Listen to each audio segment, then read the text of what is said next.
انسان کے اوپر مختلف حالات آتے ہیں. یہ زندگی خوشی اور غم سے مل کر بنی ہے.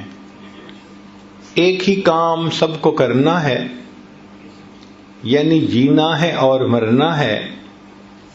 رہ گئی بات رنج و راحت کی، یہ فقط وقت کا گزرنا ہے. تو رنج و راحت یہ چلتا ہے زندگی بھر، کبھی یہ حال ہے کبھی وہ حال ہے. تو انسان کے اوپر اگر غم کا حال آ جائے، بلا آ جائے، تو بے صبری نہیں کرنی چاہیے، اس لیے کہ بے صبری کرنے سے وہ بلا ٹلتی تو ہے نہیں. جو ثواب ملنا ہوتا ہے بندہ اس ثواب سے بھی محروم کر دیا جاتا ہے. تو بلا کی زینت صبر کرنے میں ہے.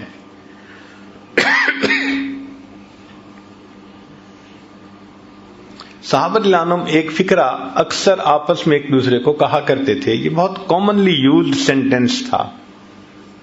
فرماتے تھے استقبال المصائب بالتجمل، کہ اگر مصیبتیں آئیں تو اچھے انداز سے ان کا استقبال کرو.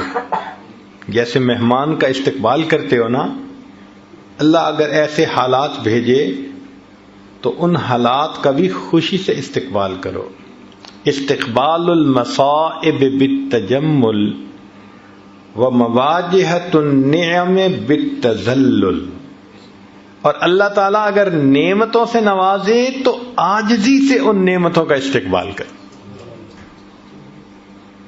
استقبال المصائب بالتجمل ومواجہۃ النعم بالتذلل. جب اللہ نعمتیں عطا کرے تو عاجزی اختیار کریں، اللہ بلا بھیجے تو اس کے اوپر اچھے انداز سے اس کا استقبال کریں. کیوں کہ یہ مصیبتیں آتی ہیں بسا اوقات ہمارے لیے فائدے مند بن کر. وہ کیسے کہ انسان غافل ہو جاتا ہے، بھول جاتا ہے اپنے پروردگار کو، اللہ کے در سے دور چلا جاتا ہے. اور اللہ رب العزت نہیں چاہتے کہ میرے بندے مجھ سے دور جائیں، تو اللہ تعالیٰ پھر اس کی طرف پریشانیاں بھیجتے ہیں، مصیبتیں بھیجتے ہیں. جب پریشانی آتی ہے، مصیبت آتی ہے تو خدا یاد آتا ہے، پھر خدا کے گھر آتے ہیں. کاروبار میں اونچ نیچ ہو جائے، جو 5 نمازیں بھی نہیں پڑھتا تھا وہ اب بیٹھا ہوا تہجد بھی پڑھ رہا ہے، وہ اب تسبیح بھی کر رہا ہے، اور جی کاروبار میں کچھ پرابلم ہو گیا. تو مصیبتوں اور پریشانیوں میں آ کے انسان اللہ کی طرف رجوع کرتا ہے. تو اللہ تعالیٰ بس اوقات پریشانیاں بھیجتے ہیں بندے کو اپنے در کی طرف متوجہ کرنے کے لیے. پاک ہے وہ پروردگار، ذرا توجہ سے بات سنیے گا. پاک ہے وہ پروردگار جو اپنے غافل بندوں کو پریشانیوں کی رسیوں میں جکڑ جکڑ کر اپنے در کی طرف واپس کھینچ رہا ہوتا ہے. یاد رکھیں، خوشیاں سلاتی ہیں اور غم جگاتے ہیں. خوشیاں سلاتی ہیں اور غم اگر یہ غم نہ ہوتے پتہ نہیں ہم کس حال میں ہوتے. تو اللہ تعالیٰ یہ حالات چھوٹے موٹے بھیجتے رہتے ہیں کہ بندے ذرا متوجہ رہیں، غفلت میں نہ جانے پائیں. اس لیے اللہ والوں کا یہ دستور ہے کہ غم کے حال میں وہ زیادہ خوش ہوتے ہیں، نعمت کے حال میں ڈرتے گھبراتے ہیں. غم میں زیادہ خوش ہوتے ہیں. اس لیے کسی نے عجیب بات کہی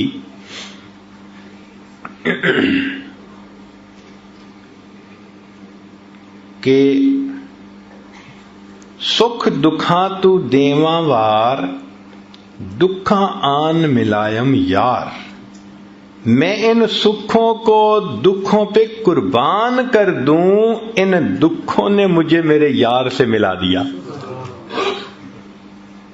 اچھا یہ بھی ہو سکتا ہے کہ آپ نے یہ بلائیں مصیبتیں خود مانگی ہوں.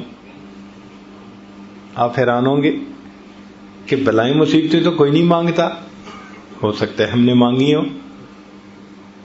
وہ کیسے؟ متوجہ ہو ذرا. ہم نے دعا مانگی اللہ قیامت کے دن اپنے حبیب صلی اللہ علیہ وسلم کے ہاتھوں حوض کوثر کا جام عطا فرما دینا، اور اللہ نے دعا قبول کر لی. مگر عمل تو ایسے ہیں نہیں. دعا قبول ہو گئی تو کیسے ملے گا وہ جام؟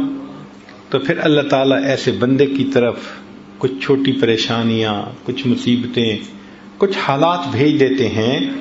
اگر وہ بندہ ان حالات پہ صبر کرتا ہے، اس کو بہانہ بنا کر اللہ اس کو یہ نعمت عطا فرما دیتے ہیں. آپ نے دیکھا ہوگا کہ بچہ جب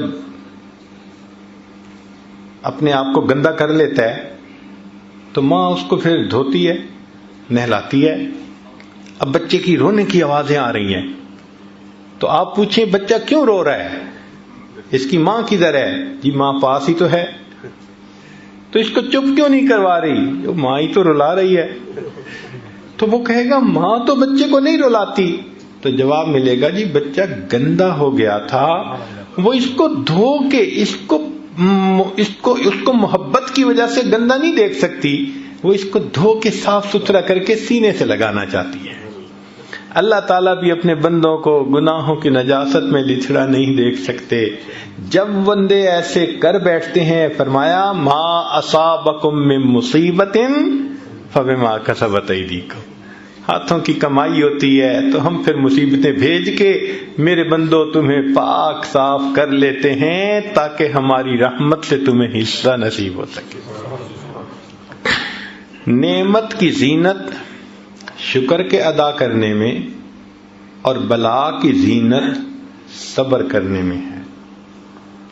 اور تیسری بات فرمائی کہ محسن کی زینت احسان کو نہ جتلانے میں ہے.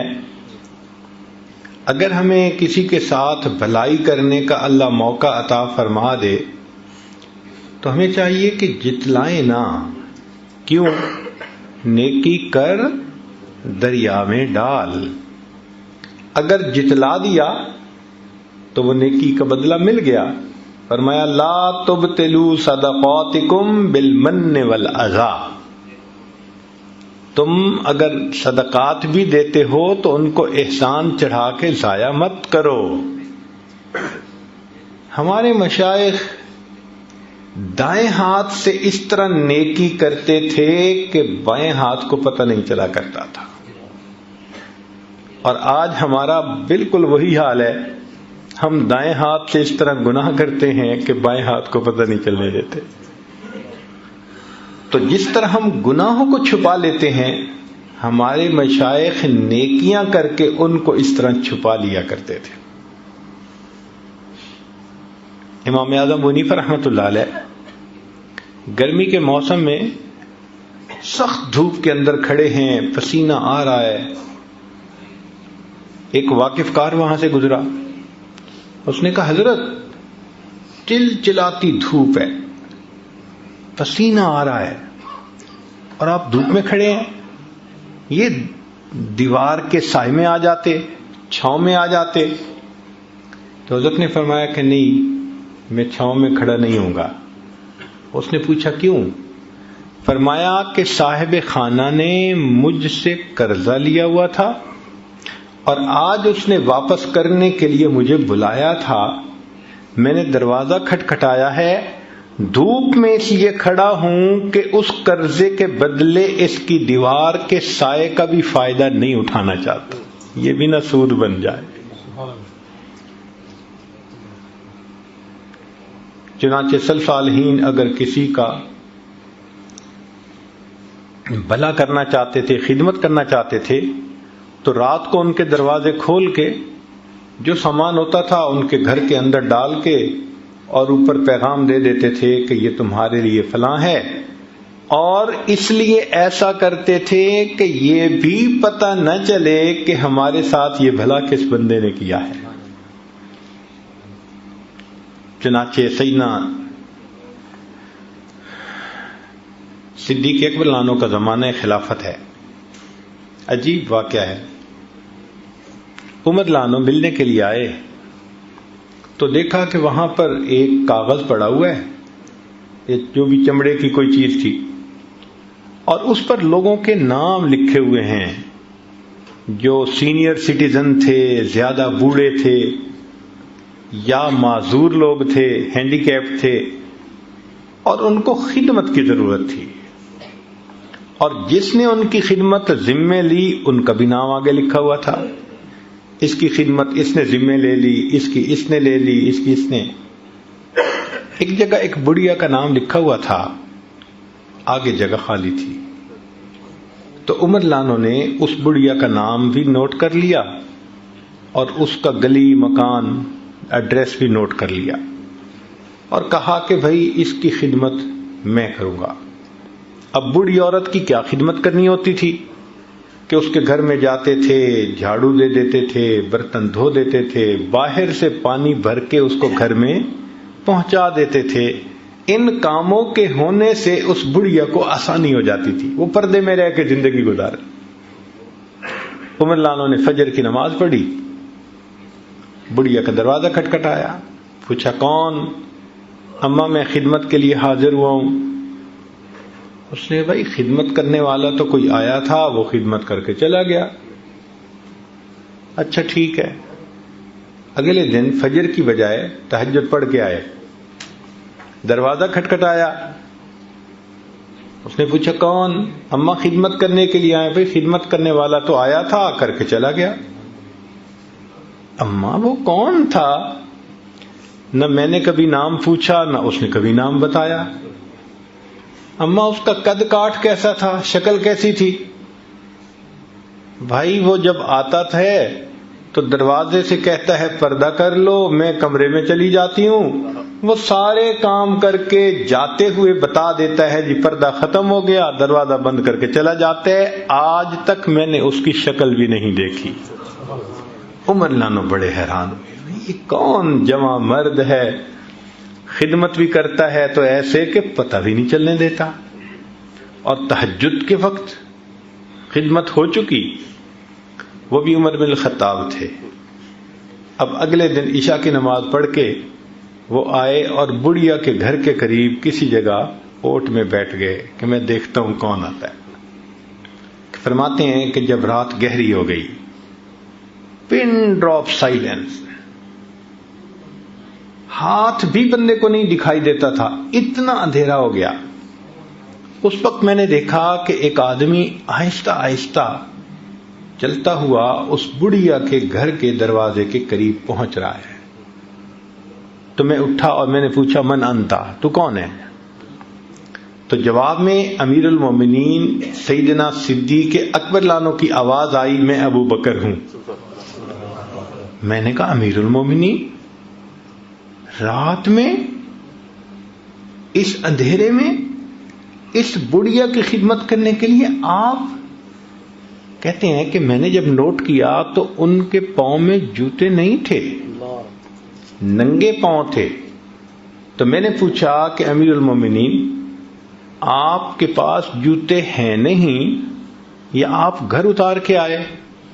تو ابو بکر صدیق لانو نے جواب دیا کہ عمر رات کا وقت ہے، لوگ سوئے ہوئے ہیں، میں نے اپنے جوتوں کو گھر اتار دیا کہ میرے چلنے کی آہٹ سے، جوتوں کی آہٹ سے کسی نیند والے بندے کی نیند میں خلل بھی نہ آئے. احسان کرتے تھے اس طرح کہ دوسرے کو پتہ نہیں چلنے دیتے تھے. بعد کے بزرگوں میں سے ایک بزرگ کا واقعہ سن لیجئے. عبداللہ ابن مبارک رحمۃ اللہ علیہ مشہور محدثین میں سے ہیں. اسماء الرجال کی کتب میں ان کو امیر المؤمنین فی الحدیث کے الفاظ بھی کہے گئے ہیں، اور یہ امام اعظم ابو حنیفہ رحمۃ اللہ علیہ کے خاص شاگردوں میں سے تھے. جب جاتے تھے تو امام احمد بن حنبل رحمۃ اللہ علیہ اپنی جگہ سے اٹھ کر ان کو اپنے مصلی پہ بٹھاتے تھے اور فرماتے تھے کہ مشرق اور مغرب کے عالم ہمارے پاس آ گئے. ایسی اللہ نے شان عطا کی تھی. ایک وقت میں 40,000 طلباء ان کے پاس بیٹھ کر حدیث مبارکہ پڑھا کرتے تھے. اتنے بڑے شیخ تھے. ان کا واقعہ ہے کہ جب وہ ایک شہر سے دوسرے شہر سفر کرتے تو درمیان میں ایک چھوٹا شہر تھا، وہاں رات گزارتے تھے. اور وہاں پر ایک موٹل تھا جہاں یہ کمرہ کرائے پہ لے لیتے اور رات گزار کے چلے جاتے. اس سرائے میں ایک نوجوان تھا جو کام کرتا تھا، اس کے ساتھ کچھ تعلق ہو گیا، مناسبت ہو گئی. ایک مرتبہ آئے تو پتہ چلا کہ وہ نوجوان نہیں ہے. پوچھا بھی وہ کہاں ہے؟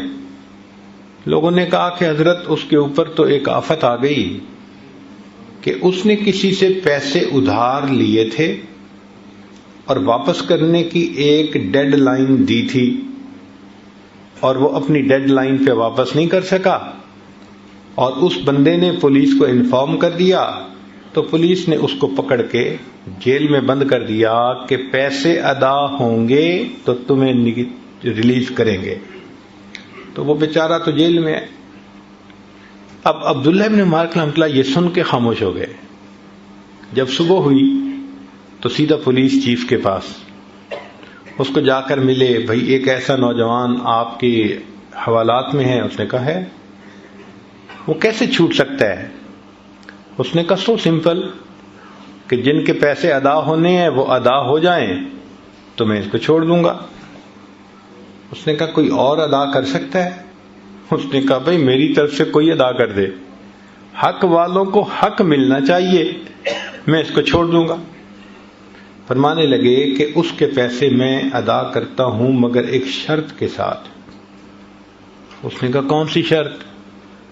کہنے لگے کہ شرط یہ ہے کہ تم نے کسی پر میرا نام ظاہر نہیں کرنا. یہ احسان ہوتا ہے، پتہ بھی نہ چلنے دینا.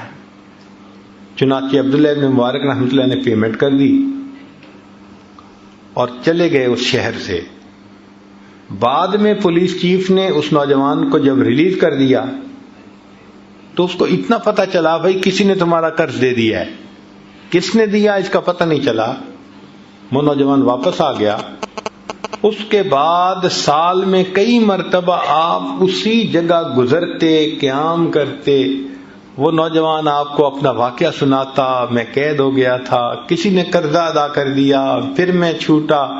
حضرت خاموشی سے واقعہ سن لیتے تھے. پوری زندگی اس نوجوان کو یہ نہ بتایا کہ تمہارا قرضہ میں نے ادا کیا تھا. جب حضرت کی وفات ہوئی تو پھر پولیس چیف نے اس نوجوان کو ڈسکلوز کیا کہ تمہارا قرضہ عبداللہ ابن مبارک نے ادا کیا تھا. تو ہمارے اکابر احسان کر کے جتلاتے نہیں تھے، پتہ بھی نہیں چلنے دیتے تھے. اور فرمایا کہ نماز کی زینت خشوع اور خضوع میں ہے، کہ انسان نماز پڑھے تو خشوع اور خضوع کے ساتھ، ظاہرہ بھی تحمل مزاجی سے پڑھے، رکوع اور سجود اچھے طریقے سے ادا کرے، اور باطنی طور بھی اللہ کی طرف متوجہ رہے، ادھر ادھر توجہ نہ ہو، نماز کی طرف توجہ. آج ہماری نماز عجیب بن گئی ہے. اللہ اکبر کبیرہ. حالت یہ ہے کہ امام صاحب نے 4 رکعت کی نیت باندھی اور 2 رکعت کے بعد سلام پھر بیٹھے. تو مقتدیوں سے پوچھا بھائی مجھے غلطی لگ رہی ہے، 2 پڑھی ہیں یا 4 پڑھی ہیں؟ پوری مسجد کے نمازی یقین سے کوئی نہیں کہہ رہا تھا کہ 2 پڑھی ہیں یا 4 پڑھی ہیں. پوری مسجد میں سب تذبذب کا شکار تھے. اب امام صاحب حیران، بھائی 2 پڑھی ہیں یا 4 کوئی تو بتائے. تو ایک بڑے میاں کھڑے ہوئے، مولانا آپ نے 2 ہی رکعت پڑھی ہیں، پکی بات ہے. تو انہوں نے نماز لوٹائی، 4 رکعت پڑھا دی. پھر نماز پڑھانے کے بعد وہ بڑے میاں کے پاس آئے، بڑا شکریہ ادا کیا، اللہ بھلا کرے، سارے لوگ بس نماز سے غافل تھے اور آپ کی توجہ تو نماز کی طرف تھی. آپ کو یقین سے پتا کہ 2 رکعت، تو بڑے میاں نے جواب دیا کہ مولانا 4 بیٹے ہیں اور 4 رکعت میں ہر رکعت میں بچے کا الگ میں حساب کرتا ہوں بزنس کا، تو آج 2 کا حساب کیا تھا، آپ نے سلام پھیر دیا، اس کا مطلب ہے 2 رکعت پڑھی گئی۔ یہ آج کل ہماری نمازوں کا حال ہے، کھڑے مسجد میں ہوتے ہیں اور پہنچے ہوئے گلی کوچہ بازار میں ہوتے ہیں۔ مجھے تو ایسے لگتا ہے کئی مرتبہ کہ ہوائی جہاز سے سفر کر رہے ہوتے ہیں نا، تو کچھ مسافروں کو نا نیند آ رہی ہوتی ہے، اونگ رہے ہوتے ہیں، اور جب جہاز لینڈ کرتا ہے نا تو وہ اسی حال میں اونگ رہے ہوتے ہیں، جیسے پہیے زمین پہ لگتے ہیں نا تو ان کی آنکھ کھلتی ہے، اوہ لینڈ کر گئے۔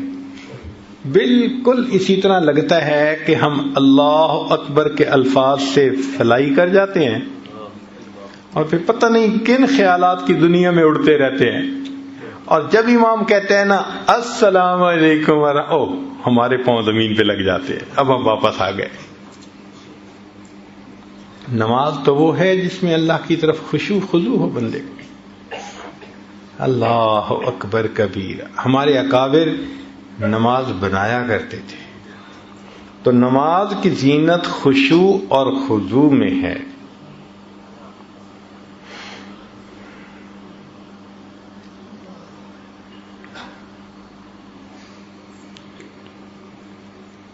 شیخ عبد الواحد رحمۃ اللہ علیہ کے سامنے کسی نے کہا حضرت جنت میں نماز نہیں ہوگی، تو رونے لگ گئے۔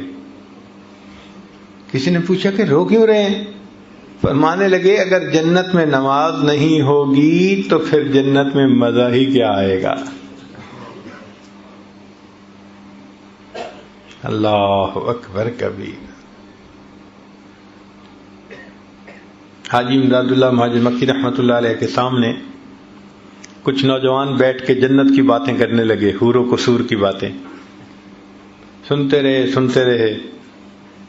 جب وہ خوب باتیں کر چکے تو حضرت نے فرمایا کہ اگر قیامت کے دن اللہ رب العزت کا مجھ پر فضل ہو گیا تو میں تو اتنا عرض کروں گا اللہ اپنے عرش کے نیچے مصلی کی جگہ عطا فرما دی،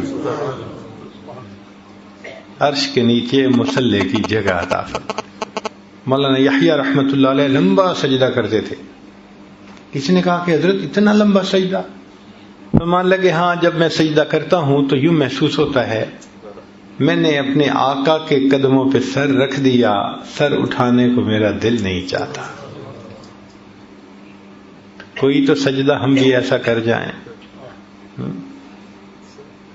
کوئی ایسا خلوص کا سجدہ، نشان سجود تیری جبیں پر ہوا تو کیا، کوئی ایسا سجدہ کر کے زمین پر نشان رہے۔ تو اس نماز کو بنانے کی ضرورت ہے۔ اور ہم نے دیکھا کہ آج کل نوجوان نوافل چھوڑنے کے عادی بنتے جا رہے ہیں، عادتاً نفل نماز چھوڑ دیتے ہیں یا سنت غیر موقدہ چھوڑ دیتے ہیں۔ عذر ہو اور بات ہے، وقت بھی ہے، مسجد میں بھی ہیں، تو پھر کیوں چھوڑتے ہیں بھائی؟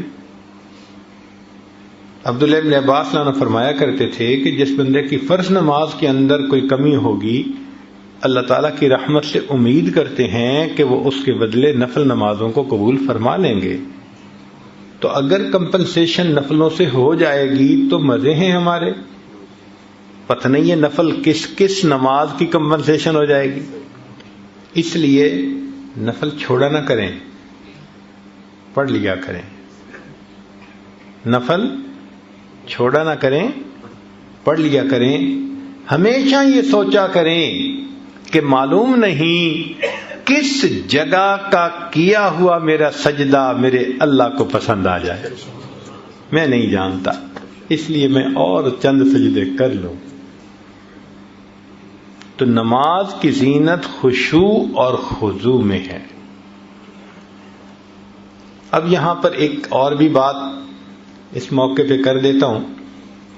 امام ربانی مجدد ثانی رحمۃ اللہ علیہ نے اپنے مکتوبات میں ایک عجیب بات لکھی ہے۔ وہ فرماتے ہیں کہ انسان اگر جنت میں چلا بھی گیا تو اس کو وہاں پر اللہ تعالیٰ کا دیدار ہوگا، لیکن دیدار کی کیفیت مختلف ہوگی۔ بعض لوگ ہوں گے کہ جن کو تجلی ذاتی دائمی نصیب ہو، اللہ تعالیٰ اپنے چہرہ انور سے بالکل پردے ہٹا دیں گے صفات کے، اور چہرے کا دیدار ہوگا۔ اور فرماتے ہیں کہ بعض لوگوں کو دیدار تو ہوگا مگر اوپر پردے آ جائیں گے صفات کے، 70,000 پردے۔ اب پردوں میں سے دیدار ہونا اور چیز ہے، بغیر پردے کے دیدار ہونا، تو وہ فرماتے ہیں اپنے مکتوبات میں کہ اس کا معیار دنیا میں انسان کی نماز ہے۔ جو دنیا میں بغیر وساوس کے نماز پڑھتا ہوگا اس کو جنت میں بغیر پردوں کے دیدار نصیب ہوگا، جس کو جتنے وسوسے آتے ہوں گے اس کو جنت میں اتنا پردوں میں سے دیدار۔ اب یہ جتنے وساوس ہیں یہ پردے ہیں اللہ تعالیٰ کے دیدار۔ تو بھائی زندگی میں محنت کر کے ان وساوس سے جان چھڑائیں۔ وساوس سے جان چھڑانا محنت چاہتا ہے، چھوٹا سا کام نہیں ہے، اور ہم سمجھتے ہیں یہ خود بخود ختم ہو جائیں گے۔ ایک طلباء کے لیے علمی نکتہ، جب کوئی آدمی کتاب لکھتا ہے تو کتاب کے آخر پہ وہ سب سے جو اہم بات ہوتی ہے نا، جو اہم نقطہ ہوتا ہے وہ اس کو لکھتا ہے، اہم پیغام دیتا ہے۔ کتاب اینڈ ہو رہی ہے نا، ختم ہو رہی ہے، لب لباب جو ساری بات کا نچوڑ ہوتا ہے وہ کتاب کے آخری صفحے پہ آ کے لکھتا ہے کہ بھئی یہ مقصد تھا پورا۔ جب یہ بات ہم سمجھتے ہیں تو ذرا بتائیے کہ اللہ رب العزت نے قرآن مجید میں ہمیں کتنی تعلیمات سے نوازا، تو ان تعلیمات کا لب لباب اخیر پہ کیا نکلا؟ آخری صورت کیا کہہ رہی ہے؟ قل اعوذ برب الناس ملک الناس الہ الناس من شر الوسواس الخناس۔ یہ خناس کے وساوس یہ اتنے برے کہ اللہ نے نچوڑ نکالا قرآن کا اس جگہ پہ آ کے۔ اس سے نجات پاؤ، اللہ کی پناہ مانگو، مگر اس کے لیے محنت کرنی پڑتی ہے۔ نماز بنانے میں ایک اصول یاد رکھیں کہ نماز بنتی ہے بار بار نماز کی مشق کی جائے اور نماز کے باہر اللہ کا ذکر کیا جائے۔ اس کی مثال یوں سمجھیں کہ ایک آدمی اگر ہیوی ویٹ باکسنگ چیمپئن شپ کا مقابلہ کرنا چاہتا ہے تو آپ اس کو دیکھیں گے، کبھی تو وہ جاگنگ کر رہا ہوگا، اور کبھی وہ جمپ کر رہا ہوگا، اور کبھی وہ سپرنگ کھینچ رہا ہوگا، اور کبھی لٹک رہا ہوگا، اور کبھی ایک چمڑے کا تکیا اس کو مکے مار رہا ہوگا۔ یہ سارے کام وہ کیوں کرتا ہے؟ اس لیے کہ اس کو یہ پتا ہے کہ میں جتنی تیاری کروں گا، جب میں رنگ کے اندر داخل ہوں گا تو اتنی بہتر پرفارمنس میں دکھا سکوں گا۔ اور اگر کوئی بندہ مقابلے کا فیصلہ تو کر لے اور اپنی محنت نہ کرے، کوئی کہے بھی صحیح بھائی تمہارا تو مقابلہ ہے، کہتے ہیں جی رنگ میں جاؤں گا تو دیکھی جائے گی، تو یہ تو پھر پہلے منٹ میں ہی ٹیکنیکل ناک آؤٹ ہو جائے گا۔ اس لیے کہ رنگ میں جانے کے بعد تھوڑا تیاری ہوتی ہے، وہ تو باہر تیاری ہوتی ہے۔ ایگزیکٹ اسی طرح ہم نماز کے باہر تو ذکر پہ محنت نہیں کرتے کہ وساوس دور ہو، اور ہم یہ سمجھتے ہیں بس اللہ اکبر کہہ کے رنگ میں اتر گئے تو بس جی ہم انشاءاللہ وساوس کے بغیر نماز پڑھ لیں گے۔ وہ پہلے منٹ میں ہی شیطان ٹیکنیکل ناک آؤٹ کر دیتا ہے، ہمیں یاد ہی نہیں ہوتا کہ ہم نے کیا پڑھا کیا نہ پڑھا۔ اور کئی تو ایسا خود بتاتے ہیں کہ قیام میں کھڑے اتحیات پڑھ رہے ہوتے ہیں اور اتحیات میں بیٹھے سورہ فاتحہ پڑھ رہے ہوتے ہیں. کہاں توجہ جا رہی ہے پتہ ہی نہیں ہوتا. تو یہ جو ذکر بتایا گیا، مسنون دعائیں بتائی گئیں، اصل میں یہ نماز کی پریپریشن ہے.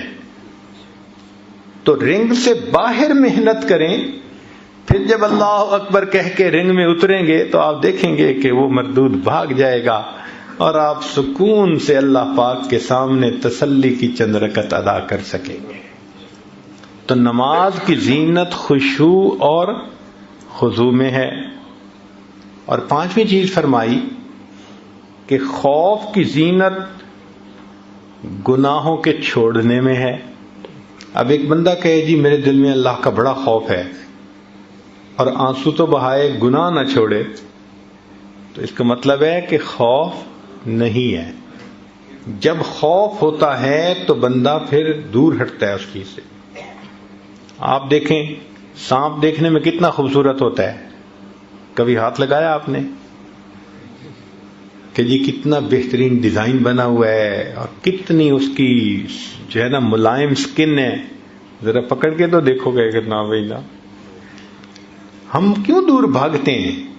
ہمیں خوف ہوتا ہے، بجلی سے دور جاتے ہیں، سانپ سے دور بھاگتے ہیں، اس لیے کہ ہمیں خوف ہوتا ہے کہ نقصان ہوگا. اسی طرح جب دل میں اللہ کا خوف آ جائے تو بندہ گناہوں سے دور بھاگتا ہے. وہ سمجھتا ہے کہ اس سے میرا نقصان ہو جائے. ایک اور نقطہ یاد رکھیں، ایک لفظ ہے حزن اور ایک ہے خوف. حزن کہتے ہیں اندر کے غم کو، اور خوف کہتے ہیں باہر کے صدمے کو. تو حزن انسان کو کھانا پینا چھڑوا دیتا ہے. غمزدہ ہو بندہ کھانے کو دل ہی نہیں چاہتا. بیٹا فوت ہو جائے، نہ ماں کھائے گی نہ باپ کھائے گا کھانا، وہ جی دل ہی نہیں چاہتا. کاروبار میں نقصان ہو جائے، کھانے کو دل نہیں چاہتا. طالب علم فیل ہو جائے، کھانے کو اس وقت دل نہیں چاہتا. بیوی کو خاوند ڈانٹ ڈپٹ کے چلا جائے، کھانے کو دل نہیں چاہتا. تو مقصد یہ کہ حزن کی وجہ سے انسان کا کھانا پینا چھوٹ جاتا ہے. مشائخ نے لکھا خوف خدا کی وجہ سے انسان کے گناہ چھوٹ جاتے ہیں. جس طرح حزن کی وجہ سے کھانا چھوٹ جاتا ہے، اس طرح خوف کی وجہ سے انسان سے گناہ چھوٹ جاتے ہیں. خود بخود گناہوں سے وہ بچتا ہے. تو خوف کی زینت گناہوں کے چھوڑ دینے میں ہے. امام غزالی رحمۃ اللہ علیہ فرماتے ہیں کہ سب سے بڑا عالم وہ ہے جس پر گناہوں کی مضرتیں زیادہ کھل جائیں. ہم تو سمجھتے ہیں نا کہ بڑا عالم وہ کہ جس کو باتیں بڑی آتی ہوں. نہیں، امام غزالی رحمۃ اللہ فرماتے ہیں کہ سب سے بڑا عالم وہ ہے جس پر گناہوں کے نقصانات زیادہ کھل جائیں. کیوں؟ پھر وہ گناہوں سے بچے گا. یہ بڑا عالم ہے. یہ بڑا عالم ہے کہ گناہوں کی مضرتیں اس پر زیادہ.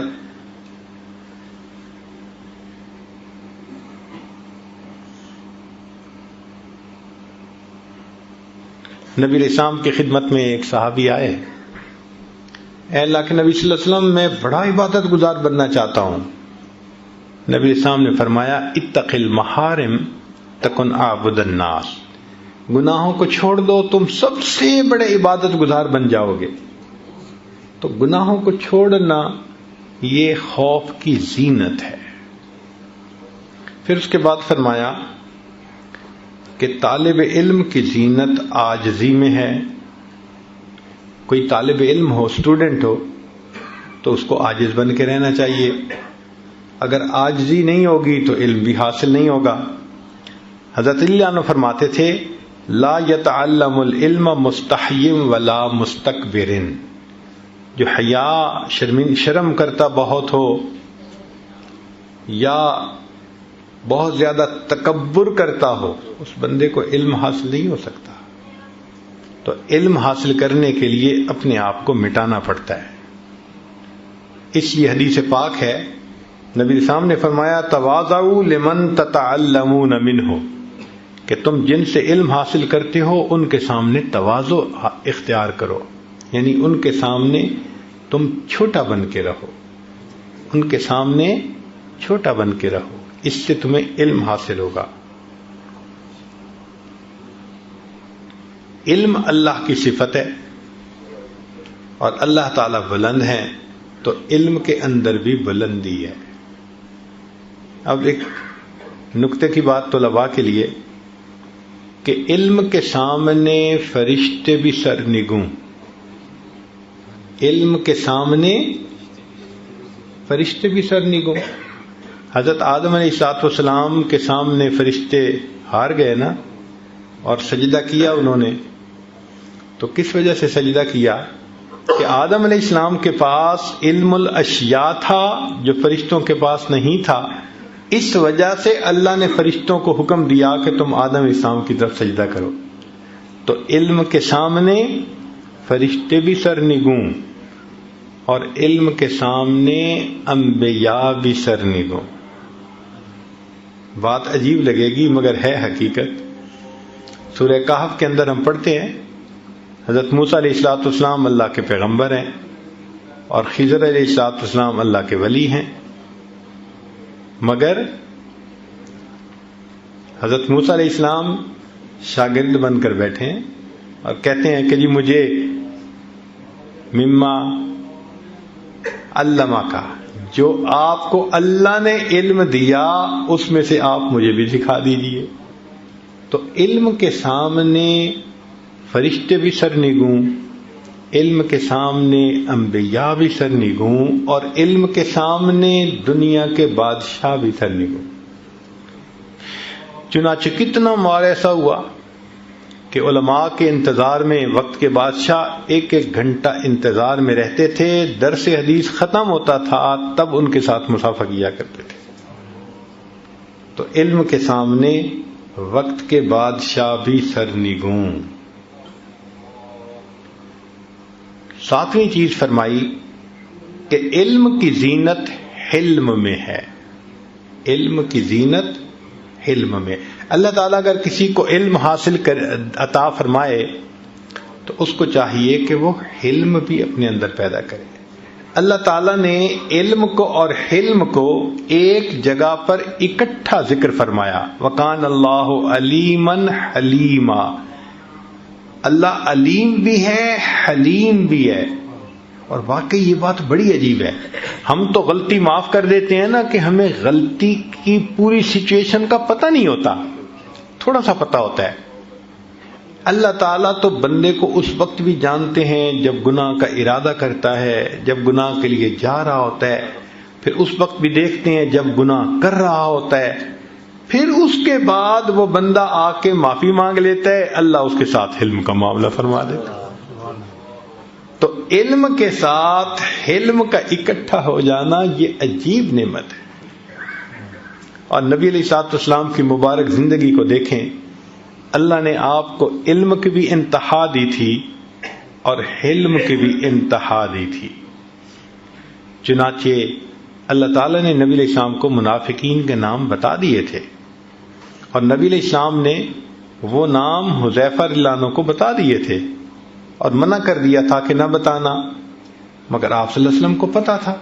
اب ذرا غور کیجئے کہ جن کے بارے میں رب نے بتا دیا کہ یہ منافق ہے، اللہ کے حبیب صلی اللہ علیہ وسلم پھر ان کے ساتھ اچھا سلوک کرتے تھے، ان کے بعد انٹریکٹ کرتے تھے.